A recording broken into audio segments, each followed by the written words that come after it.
What is going on, FA Nation? John Impemba here with Henry Wilson. Welcome into the Fantasy Alarm MLB DFS Game Day Playbook Preview Show. Today, we are looking at the 11-game DraftKings Main Slate. Henry, you were on the playbook here today. Good, sir. We got Coors Field on the slate, so one of those Coors Field slates. How you doing, man? I'm doing great. Yeah, excited for our big slate. The whole 3 games yesterday, I felt like deprived. That was horrible. So now to get back and have an 11-game slate, this is wonderful. Excited to get back at it. Yeah, I didn't fully understand why we had just the 3 games, but it is what it is. I guess we'll take the short slate. And we'll move on here to the 11 gamer. We appreciate everyone that is tuning in here today. If you want to hit that like, hit that share, hit that subscribe, hit that follow button over on the Fantasy Alarm YouTube channels and over on the X platform. It's a free way to support the work we do here over at Fantasy Alarm. Since we got a lot to get to, let's just jump into it. Taking a look at this 11-game main slate, looking at the pitching here. Some big names up at the top, a pretty solid tier overall. Where were you looking to start things here today? Yeah, I like a lot of these pitchers up top. If you're gonna really pay up here, my favorite guy is that top guy though of Tariq Skubal. I think there's a lot of quality guys here, but if you just really want someone who's safe and gonna go out there and produce, that's Tariq Skubal. He's just been fantastic all season. It's a tough matchup, obviously, against the Twins. They do hit lefties well, but he's been so good. That just doesn't bother me. He's a top 5 pitcher in ERA, top 5 pitcher in WHIP. He only has 2 starts this season with less than 6 strikeouts. This guy's just consistently awesome. Yeah, for sure. And we talk a lot about now, obviously, things have changed a little bit in that lineup for Minnesota. They get Royce Lewis back, certainly helping things. Carlos Correa, the way that he's been hitting the ball lately, certainly been helping things. But a lot of the guys in that lineup were hitting from the left side. So, certainly a matchup you would think he'd be able to exploit. He pitched against them once earlier this year, 5 innings of 2-hit baseball, struck out 5 in that. Generally we looked for him to be extended a little bit more. That was the 3rd start of the year. He did throw 93 pitches in that game. But overall, again, he's been outstanding, coming off 7 shutouts, 7 strikeouts against Philadelphia. Certainly worthy of paying up.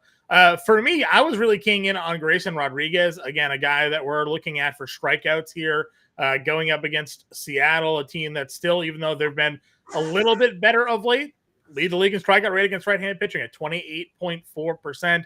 Julio Rodriguez is still just lost at the plate. So, Grayson, to me, looking like a guy that you can build some lineups around. Tough start aside against Houston, he's been pretty strong here for Baltimore. Yeah, I fully agree with you. I think, obviously, price aside, Tariq Skubal is my favorite. But considering you get Grayson Rodriguez for $1,100 cheaper, I think overall Grayson Rodriguez is actually my favorite pick, with price in consideration here today.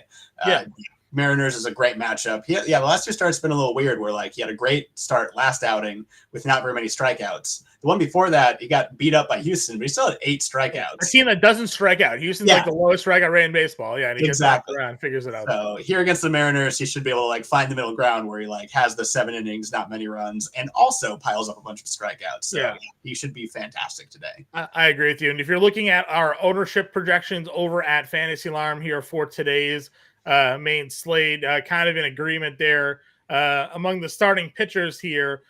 Grayson is your slight favorite in terms of highest rostership. Louis Hill is actually is right below him. Talk about a guy recently maybe starting to hit some skids. Again, nobody really expected Louis Hill to pitch as well as he had. He was sort of the placeholder for Garrett Cole until Cole was ready to return, and then all of a sudden he was out there, looking like a Cy Young candidate. What do you make of his recent stumbles? Is it as simple as he's faced, Baltimore, New York, the Dodgers, or, do you think against Cincinnati we should be a little bit wary today? Yeah, I'm a little wary. I think he will bounce back. I don't think he's going to continue pitching as bad as he had the last 2 outings, but I don't think I really want to jump back in even against Cincinnati here until I see him right the ship a little bit. Mm-hmm. I'm not going to be surprised if he goes back out there and has a good outing and strikes out 6 or 7.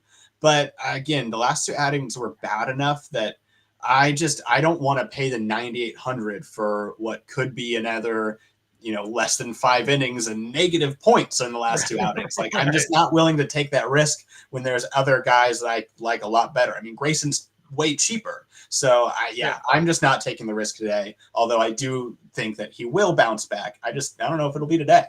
If we're going down a little bit further, any other starters in this like 8K range that you're looking at?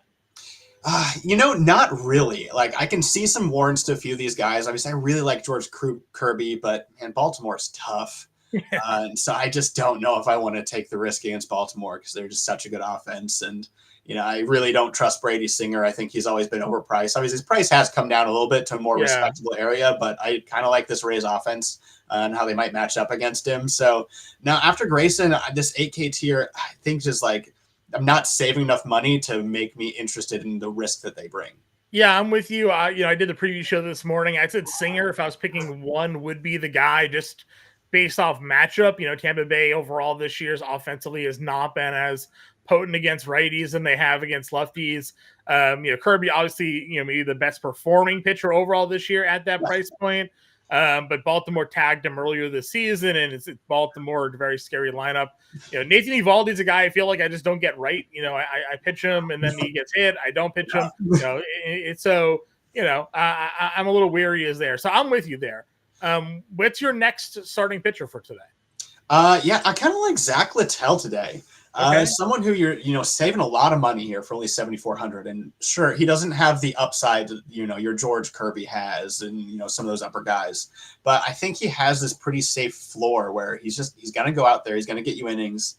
He has pretty good strikeout stuff that he can still go out and get you 5 or 6 strikeouts, maybe even in a really tough outing against Royals, albeit like they don't strike out a lot, which I think is why that ceiling is capped. Like he's not going to go and strike out 9 against the Royals, but for this price, you don't need that. I think he can go out there and he can get you around like 15 points, which is totally acceptable when you're only paying 7,400 for him. Yep. I like him. I also went to Soriano here. Now he's coming off the IL. He's coming off of some sort of infection that he was dealing with in his abdomen and kept him out for, almost a month. But he's really starting to pitch well. If you go look at FanGraphs, he's kind of pitching to the pitcher that he is. He's got 3.48 ERA, but all of his peripheral numbers are under 4. So, next FIP's like 3.8 is his, expected ERA is in that same range. His strikeouts per 9 are down. It's like 7.5, but he was a better strikeout pitcher last year. And now he's got Oakland here, and Oakland's got second highest strikeout rate against right-handed pitching. We talked a lot about Oakland's power coming more so against lefties than righties. So, if you're willing to take a chance on a guy coming back from the IL that was, relatively okay form, prior to the injury there or the illness that he was dealing with, I think Soriano for me also kind of checks that box. No, I'm totally in agreement with you. Yeah, he has looked really good, honestly, until he got hurt. He's got a really good fastball. We saw a couple of really good high strikeout games. So against Oakland, sure, even without getting a lot of innings, if he's limited today, you can still strike out a lot against Oakland in like 4 innings. Definitely can.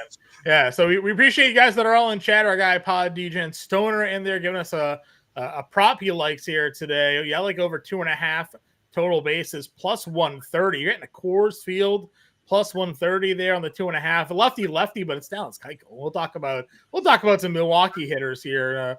And not Dallas Keuchel. It's who are they gonna Feltner, right? I think is Feltner. They're pitching Keuchel and they're facing Feltner. So it could be a lot of runs in course today. And then our guy Justin in here saying hello all. So if you have any comments, everybody, throw them in the chat. Henry and I are more than happy to answer those for you. We'll get you guys set for your lineups. Was there anybody else at pitcher for you today? No, that about covers it for the guys that I'm interested in here today. Yeah, I agree. All right, catcher. I had mentioned I got to actually the Rockies lineup just came out. If Elias Diaz was in there, that's kind of where I was looking to go here today. What are you looking to do? Yeah, obviously, if you're paying up on the higher end, like take Elias Diaz, or if you really want to pay up, obviously William Contreras is awesome, but you really want to pay $6,200 for a catcher? I don't know if you want to do that. And so I'm kind of probably going to move down to like Sean Murphy at $3,500, who's got over 1,000 OPS in his last 10 games, batting 6th in the Atlanta lineup with a pretty good matchup. Yeah, 100%. Going up against Birdsong there. Again, we know there was some, slow start for Murphy to begin the year, but he was bound for him to start turning things around here. So I'm with you. If you're not looking to spend up, Murphy at $3,500 definitely makes a lot of sense there. There wasn't a ton of like obvious value for me. I mean, Higashioka has been hitting for a lot of power if you're not buying into Eovaldi there. Jake Rogers has a little bit of power. Other than that, though, there wasn't a ton of true value I was looking to plug in today. I also like Ben Rortvedt. Like I said, I'm kind of fading Singer today, and so he also has over 1,000 OPS over the last 10 games. Has been given some power, so 2,900. I kind of like him as an option down there too. Little lefty righty matchup for everybody there as well. Our guy Justin popping in there with the Jorge Soler with some BVP here today. 12 for 19 with 3 home runs in his career. Of course, Reynaldo Lopez pitching against San Francisco, which is kind of weird because Soler more of a lefty matcher, so you're getting the righty split there for Soler. First base, obviously loaded with talent. I mentioned on the previous show, I think per dollar, Vlad Guerrero, if he's in the lineup, is where I wanted to go against Spencer Arrighetti at $4,600. It's not to say you can't play Ohtani or Freeman against Ryan Nelson. Obviously you can, but the way that Guerrero is hitting the ball right now and the way Spencer Arrighetti is pitching the ball right now, $4,600 for him felt pretty good. Yeah, that's kind of feels like the area I want to live in too, with either Vlad Guerrero or one of those Milwaukee bats, because you have them in Colorado against Feltner. If you want, really, you could go Hoskins or Bowers. They should both be in the lineup. So if you want to go the left to right up matchup, sure. But if you like Hoskins better, I think that group of 3 guys right there is kind of my favorites here at first base today. Yeah, we have the that lineup actually just recently came out. Let's see, Bowers is in. Hoskins is not. They're going pretty lefty heavy there you go. Today. So Bowers is starting. So you can definitely do that. They moved Yelich to the DH today. Okay. Bowers at first, and they're going with Garrett Mitchell, who we'll talk about. He's hitting 5th today. So a little value play when we get to the outfield. But Bowers for sure at 4,500 feels good. Again, Guerrero, the way he's been hitting the ball, I like that a lot as well in the mid tier. Anybody else for you at first base today? I think there's some cheaper options too. Obviously, Yandy Diaz at 4,100 again if you're fading Singer, and also shout out one of your favorites here, Lamonte Wade. I think is batting second against Reynaldo. I think is not a bad value here also. Nope. Lamonte Wade back off the IL. Hits in both games since he's returned. Doubled the other day. Obviously, this matchup here, Lopez is pitched pretty well, but so also some of the underlying numbers do he's not going to pitch with sub-2 ERA all year. So there's going to be some regression at some point going on with that. Our guy Keith wants to know what's going on with Kevin Gausman. Obviously, this is a DFS show. He's not on today's slate, but listen, Gausman has his moments. Tough matchup last time out. Against the I think it was the Yankees they played. So that happens to people every now and then. Let's move on over to second here, where Brendan Rodgers against Dallas Keuchel at $3,700, I think is going to be a popular play for many. Jonathan India is at 4K, is it over 500 still, over the last 10 games. So some pretty good value options. Does that take you off of any of the top guys here today? I think it really does. I think there's just so many good value options that I'm not really considering any at this top end. 5,600 is way too much for Bryce Terang. I like the guy, but that's wild. So no, when you can get I really like Nico Horner also there, and like you said, Brendan Rodgers at 3,700. I also like Brandon Lowe, the lefty against the righty Singer. So I think there's just so many good cheap options right there in that area. And India has been hitting out of his mind. So all of those guys in this cheap range, I'm really not going to pay up at second base today. Yeah, when I did the preview show this morning, I kind of you do a little obviously pre-show research. You write down a bunch of names you want. I essentially wrote down every player from 4,400 down. It felt like Willie Castro's on fire. He's hitting over 400 against lefties. I know it's Scooble. Horowitz, lefty versus Arrighetti at the top of the lineup. Great. Massey, lefty versus Little. Obviously a solid spot for him there. Horner's been great. India's been great. I mentioned if you're not in on Singer, Brandon Lau's got some power. Brendan Rodgers against Keuchel. In cores against the lefties, the only reason Rodgers is still in baseball, it feels like. So there's so many options at second base today. Yeah, absolutely. I don't think you can really go wrong with any of those guys you just said. So, definitely not going to be paying the high end at second base today. Agreed. Third base has Royce Lewis or Alec Boehm if you're looking to spend up. You got Machado and Riley up there as well. Thoughts here on this position? Yeah, this one might be a bit of a surprise, but I kind of really like Manny Machado. Obviously he's up here against some really great names there at third base, but Machado's been crushing the ball recently, and he's someone who, when he starts hitting well, like he can be one of the best hitters in all of baseball. And obviously, Eovaldi can be a tough matchup, but he's not someone I'm shying away from. So whereas, like, I obviously can't go wrong if you want to go Royce Lewis or Alec Bowman as top end, but for me, like, if I'm paying up, I kind of want to ride the hot hand of Manny Machado here. Sure. Again, two home runs the other day against Boston. You got the Tanner. I think it was Tanner Houck in that game too, right? Like Houck had been pitching really well, Yeah. and ended up getting hit around for the first time really all year in that matchup. If we're going down a little bit further into the mid tier, Ortiz versus Feltner at 48. He got scratched the other day, but I would imagine actually I just read his lineup. Are they in there? Not in the lineup today, Ortiz. Okay, so we're not dealing with him there. Okay. What are we thinking then for the mid tier? Yeah, third base is a little more thin in this mid tier than the other positions, I thought. There's not a lot of options that jump out to me a ton. I'm sticking with liking these cheap Rays guys a little bit. I like Isaac Paredes or even, Caballero for even cheaper against Singer today. Sure. Aren't bad. I also think you could take a shot on Noelvi Marte in New York against Luis Gil. So I think there's kind of some nice cheap places you can go, but I don't love the depth of third today. Yeah, I'm kind of with you as well. I shouted out on the show. If you go on like the Vegas sports books lately, like Miguel Sano's home run props are just sitting at like plus 275, plus 300, which are like one of the better odds on the books to like homer. He hasn't homered yet, but it's kind of weird that they keep kind of listing him in those ranges. So at some point maybe he pops one, Sure. But it definitely feels a little weird. I got BZ asked about Rengifo. Listen, obviously guy leads the league in hitting right now. Mitch Spence, not a great pitcher. Usually like Rengifo against lefties, but he's been pretty good against overall this year. So if you wanted to give him a run against a righty today, I'm not going to hate on it. More likely to steal a base against a righty. You look at the recent numbers as well. So perfectly fine living with him in the mid tier. So, but I'm kind of in your range as well. Like no one that I'm like in love with. Candelario mid tier, Josh Smith hitting second today. So certainly can throw some of these guys in here and see which ones perform. The shortstop loaded up at the top. Gunnar against Kirby, Witt versus Little, Ellie versus Keel, Turner versus Winiski. Adames gets Feltner, Correa against a lefty, Tovar leading off today against Keuchel. Like 10 guys you can play at the top of shortstop. Yeah, absolutely. I think you can't really go wrong. A lot of really talented hitters that you could be a great addition here. I think if I have to pick one, this is probably where I'm going to lean towards my Coors exposure and take Willy Adames against the righty and Feltner. Obviously he crushes righties. Obviously hasn't been doing much lately, but still in Coors against the righty. I'm going to kind of trust him that he could probably produce today.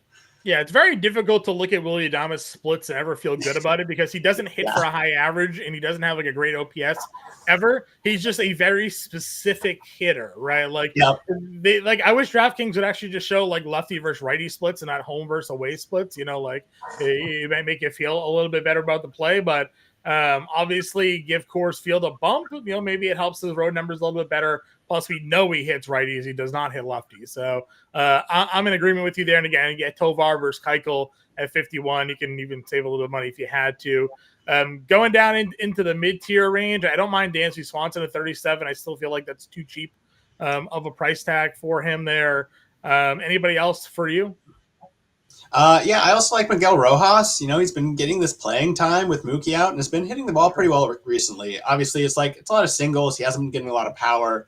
But when you have somebody who's just getting on base in this Dodgers lineup, like he can provide some value because he's going to score runs. He's going to probably drive in some runs. And so for a really cheap way to get part of that Dodgers lineup, I don't mind that here either. Yeah, 100%. 100%. 4 RBIs the other day and 3 hits. So, the guys that get on in front of him are like, Teoscar and Freeman and Ohtani and, Pajes and that whole crew. And then behind them, they just kind of wrap back around and they're the ones driving him in as well. So, yeah, exactly. Definitely don't mind that. See if there's any other true value down here. Not really. Not really. Yeah. Outfield then. Again, you can certainly go with Ohtani, Judge, Yelich. You kind of name it. You can plug him in there. Do you have a favorite of the top tier? Yeah, my favorite's the Yankees today. It's Judge and Soto against Ashcraft. Ashcraft's someone who likes to give up a lot of homers. Obviously, he's in a bad home park for doing that, but Yeah. pitching in Yankee Stadium isn't a whole lot better. I was going to say, bad road park today. So yeah, exactly. So, no, I really like Judge Soto. I think you can take your pick. If you can find a way to throw them both in there in a lineup, that's great too. But no, if I'm paying up at the high end, those are the two that I'm prioritizing today. Yep, that's for again. You can never really go wrong with the Yankees. No. There's a stat like last month, like Judge and Soto combined for like X amount of hits, and like the rest of the team actually kind of slumped, but they just like carried the offense, those two guys. So perfectly good there. Ryan Nelson, actually his worst split is against righties. I know we usually use Teoscar Hernandez against lefties, but Nelson just gets hammered by right-handed hitters. So if you wanted to go with Teoscar there at $5,400, definitely you can. You have all the Coors Milwaukee guys. As we come across now, these are lefty guys, but again, how long is Keuchel going to even be in this game? So Nolan Jones or Blackman or whomever you want to play in Colorado, Milwaukee, just sort of a blanket statement. Yes, you can use them. Doyle for sure would be a core play. 2 homers yesterday, 4,700. Where else are you looking here?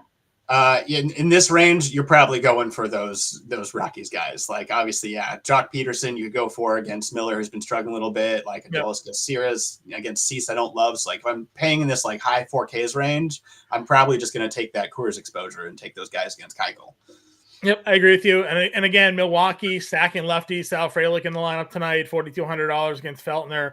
Jackson Merrill's been out of his mind. Yes. I did the FSGA best ball league that I'm in. I took all the young kids, and it was a slow to go, but Churio, Langford, Merrill, they're all on fire right now, and I'm like shooting up the standings there. So those guys are all becoming what many expected. We talked about the BVP, but Soler, how about this though? Leadoff hitter Jorge Soler, like that's it's unusual for a player of him to be your leadoff guy. You have Pages, as I mentioned, Nelson really struggling against righties there. Then you get your guys under 4K. Marsh is 4K. Langford 4K. Kelenic leading off at 39. Garrett Mitchell hitting 5th today, $3,900. So some really good options here. Yeah, absolutely. I also think Randy Rosarina at only 4K, he's starting to heat up a little bit. Look out. Been waiting for it, right? I mean. If you get rid of like his averages, you see 11 homers and 10 stolen bases going into the All-Star break. You're like, all right, like it's a pretty good year, for Randy's, on pace for a 2020. Like this is great. And then you see he's hitting 196 with a 660 OPS. You're like, what happened? Like where's the Randy Rosarina many expected there? So, but I don't mind it. And I felt that way against Adolis Garcia when they dropped him down to 4K as well. I'm like, listen, he's not a 4K hitter. He's going to eventually work himself out of it. He's starting to hit now. Again, not a great matchup for him tonight to sort of continue against Dylan Cease here. But these guys, when they get depressed pricing so much here, you can throw them in a lineup, make multi lineups, and see if you can catch some lightning in a bottle there. So I'm with you there. Under 4K. Anybody else for you? I'll drop my last Rays guy today of Josh Lowe also. I feel like this is just way too cheap for Josh Lowe. I feel like I've named a lot of Rays today going against a decent pitcher and singer, but 3,700 just feels way too cheap for him. I know he's been like kind of struggling too, but like he's a talented hitter. He's been kind of picking it up recently. Willing to pay that 3,700 for him. Spent a lot of time on the IL, obviously, so he's came back and he had to kind of work his way through some things there to kind of get back into the rhythm, but definitely hitting the ball better. Chorio, as I mentioned, 3,700. I just wish they would hit him higher in the lineup. I get like there's not really a spot for him higher in the lineup with the way their lineup is set, but he's hitting 8th. He's a super talented kid there. So you got him again. Coors Field had the 2 RBI single last night. And then they pinch hit for him, which is kind of annoying if you had him in your lineups. Melendez is there. Wenzel Perez is leading off. If you're not in Simeon Woods Richardson tonight, you can go there. Obviously, all the Baltimore bats. Do we have an O's lineup? Is Hersat in the lineup here tonight? Because he's been a monster since getting recalled. Hersat's hitting 5th tonight. So he was pretty cheap last I saw, wasn't he? Would definitely take a shot on him then. Yeah, where's his price tag? 31. So, I mean, again, we talk Kirby, but also Baltimore's lineup has been Sure. right? I mean, for one of the better prospects, power hitting prospects in all of baseball. So, again, just some value for you guys there. Again, if you have any questions, throw them in the chat. But it is time for us to build our lineup here, Henry. So, where are we starting things today?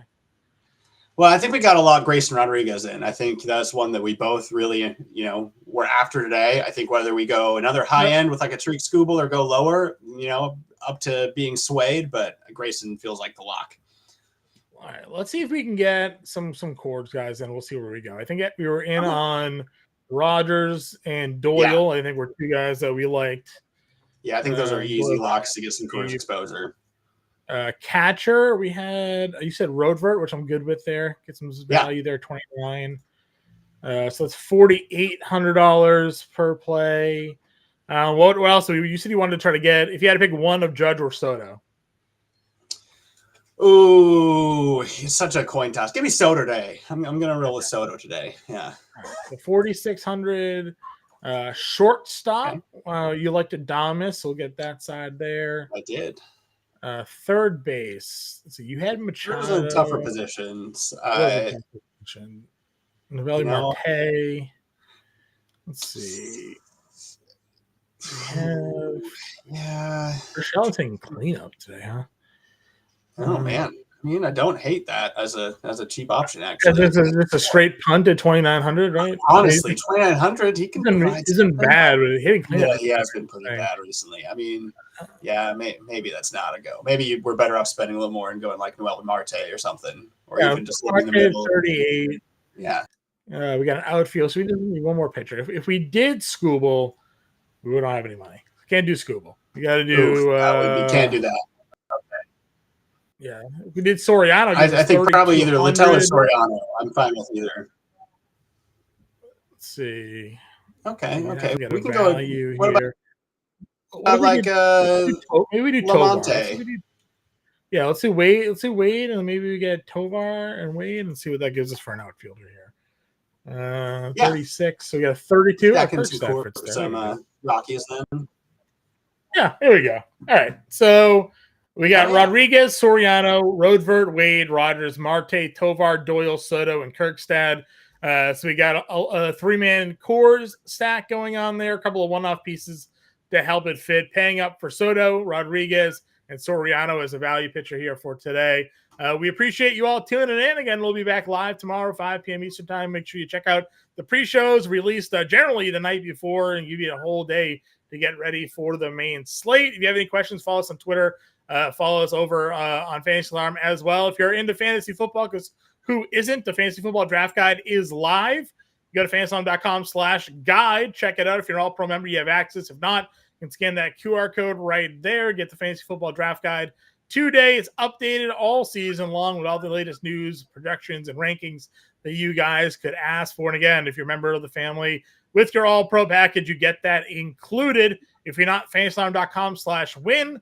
Promo code Let's Go gets your first month for $20. And again, that draft guide is included. Go check out Henry's playbook, everybody. Good luck tonight, and we'll catch you.